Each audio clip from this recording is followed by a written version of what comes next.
Explosion de joie au QG de campagne d'Emmanuel Macron à Marseille.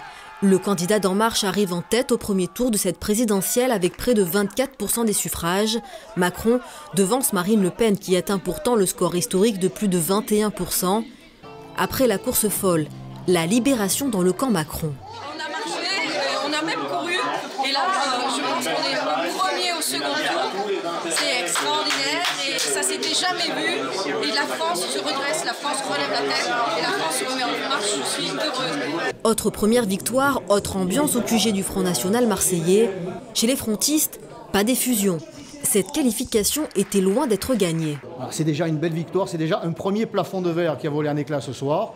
Nous appelons, nous tous les patriotes, et pas les boutiquiers, les responsables du désastre, à s'unir et à porter leur suffrage sur Marine Le Pen. Terminée la suprématie des partis traditionnels, pour les deux camps, l'heure est au renouveau du paysage politique et au vote d'adhésion idéologique. Le sentiment que j'ai, c'est que les Français ont compris que le clivage gauche-droite existait. Nous aurons en fait, pour une fois, un vrai choix de société, même au-delà, un choix de civilisation. Ça prouve bien qu'il fallait une autre politique et que les Français ont massivement choisi de sortir les sortants. C'est pas vraiment une surprise, c'est vraiment un vote d'adhésion aux idées de Marine Le Pen. Si en coulisses, l'ombre des législatives plane, les militants, eux, ne visent qu'un objectif.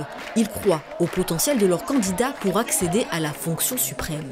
Le seul parti de droite capable de relever la France, c'est le Front National. Je suis heureux de voir qu'Emmanuel Macron s'est qualifié et remotivé et reboosté pour que maintenant nous nous battions pour imposer les idées que nous défendons depuis le début, depuis un an. Dans les Bouches-du-Rhône, les jeux sont loin d'être faits. Pas de véritable phénomène Macron.